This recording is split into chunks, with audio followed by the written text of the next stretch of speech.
Good morning. If you're thinking of visiting the Isles of Scilly, then this is a video for you. It'll show you what you can expect to see and give you some suggestions on what to do while you're there. So let's get straight into it.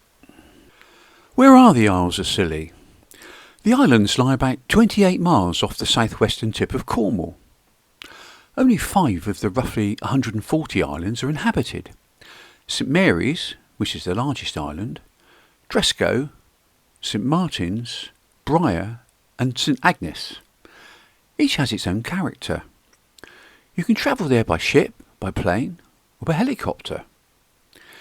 If you choose to travel by ship, you'll need to get to Penzance in Cornwall.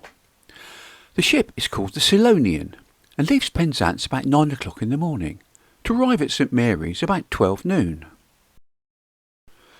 There's plenty of seats on the ship, inside and up on the open deck. Most areas are dog friendly. One thing to be aware of is the weather. The sea can be quite rough on the crossing, as it was on ours earlier this year, and quite a few people suffer from seasickness.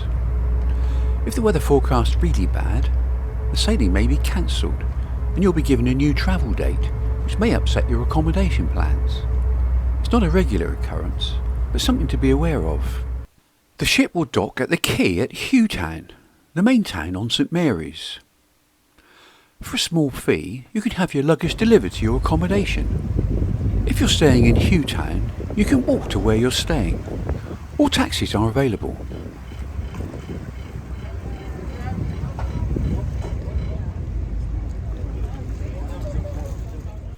Alternatively, you can fly to St Mary's from Land's End, Newquay or Exeter.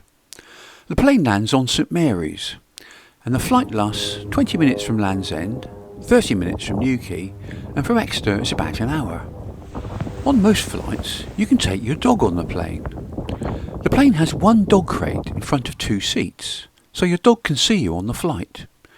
The crate can hold 1 medium-sized dog or 2 small dogs. These dog seats get booked up very quickly, so bear that in mind. If you're staying on one of the other islands, then you'll take a small boat to that island. These run several times a day. Hugh Town is a small town with a wide range of holiday accommodation, much of which is dog friendly. There's a number of pubs, cafes and restaurants, some specialist shops and a co-op supermarket. I made a separate video of a walk around Hugh Town, pointing out some of the points of interest. There's a link to that in the text below. The Isles of Scilly are famous for their microclimate, thanks to the Gulf Stream. They rarely have a frost. One of the things that you'll notice here is that the plants you might have as houseplants at home are growing in the gardens, and they're much bigger. The Isles of Scilly are slightly more expensive than the mainland. Not excessively expensive, but everything that isn't grown or produced on the islands has to be shipped over from the mainland, and this bumps up prices a bit. There are walks that you can do around the island. One popular walk is a walk around the garrison walls. A brisk walk will take you about 3/4 of an hour, but if you want to take in the magnificent views and read about the fortifications along the walls, then allow longer. You'll see defensive cannons at regular intervals along the walk. Another short walk is to go from Hugh Town to Old Town. You'll probably see plenty of others doing the same walk. It'll take about 1/4 of an hour. There isn't a lot to see in Old Town. The most notable thing is at the small church of St Mary's, just outside of the village. Here, if you look carefully, you can see the grave of Harold Wilson and his wife. Harold Wilson was a Labour Party politician who was Britain's Prime Minister twice in the 1960s and 70s. He had a house on St Mary's and was a regular visitor to the islands. If you fancy a longer walk, you can walk around St Mary's.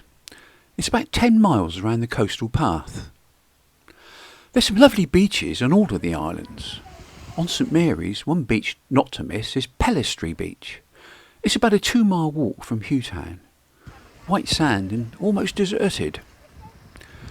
Sailing, kayaking and wildlife watching are popular here on the Isles of Scilly.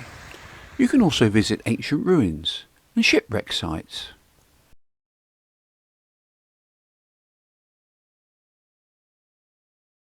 As you go around St Mary's, you might be surprised to see quite a lot of golf carts. You can hire these and they're a very good way of exploring the island. While you're here, you should visit some of the other islands.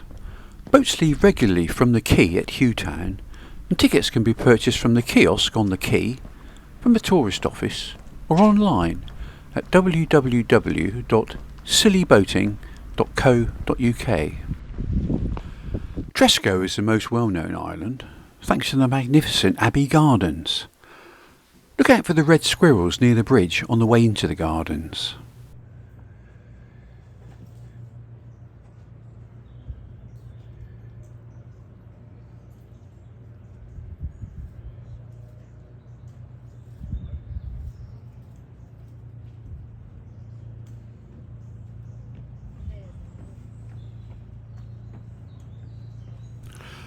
The microclimate allows for many plant species that wouldn't survive a heavy frost.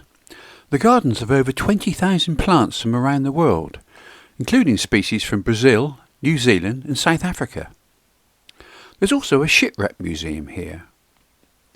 I've made a separate video of a walk around Tresco Abbey Gardens, and there's a link in the text below.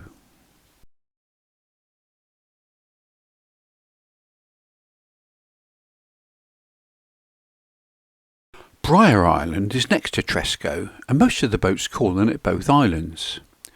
If you want a peaceful holiday, walking and watching wildlife, particularly seabirds, Bryher might be the island for you. There are self-catering houses to rent here, as well as a hotel and a cafe bar. On St Martin's, you can walk on beautiful beaches and coastal paths. Great Bay on St Martin's is often cited as one of the UK's best beaches. You can visit St Martin's Vineyard for a tasting, explore the island's galleries and flower farm, or go wildlife watching by boat to spot seals and seabirds. For a unique experience, join a seal snorkelling adventure. The island is particularly famous for its colony of red barbed ants. The only other colony in the UK is in Surrey, making it the rarest ant in Britain. See if you can find any. On St Agnes, you can enjoy island walks to several ancient sites like the Standing Stone on Wingletown Down and the Holy Well at St Warner's Well. You can visit the Troy Town Maze and the Troy Town Farm Ice Cream Shop. The Turk's Head Inn near the quay is the most southwesterly pub in Britain. At low tide, you can walk across the sandbank to the small island of Goo. The sandbar is completely submerged at high tide.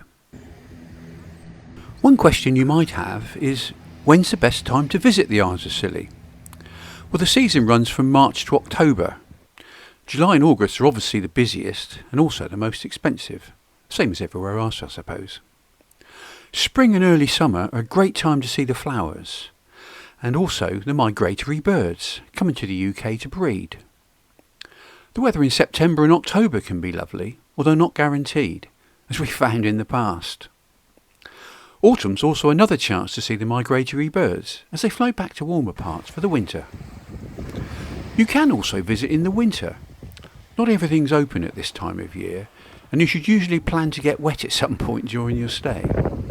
Be aware that the Solonian ship doesn't run between December and February. That's a whistle-stop tour around the Isles of Scilly. The pace of life is wonderfully slow there. The islands are very dog-friendly and safe for children. There aren't many indoor activities for rainy days though, and teenagers might find it a bit boring.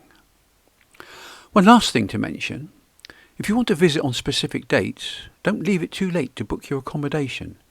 A lot of people book a year in advance. There's bound to be things that I've left out of this video. If you have a favourite place or something that you enjoy while you're there, please leave a comment so that other people who are interested can share your experience. Look out for the other Isles of Scilly videos with links in the text.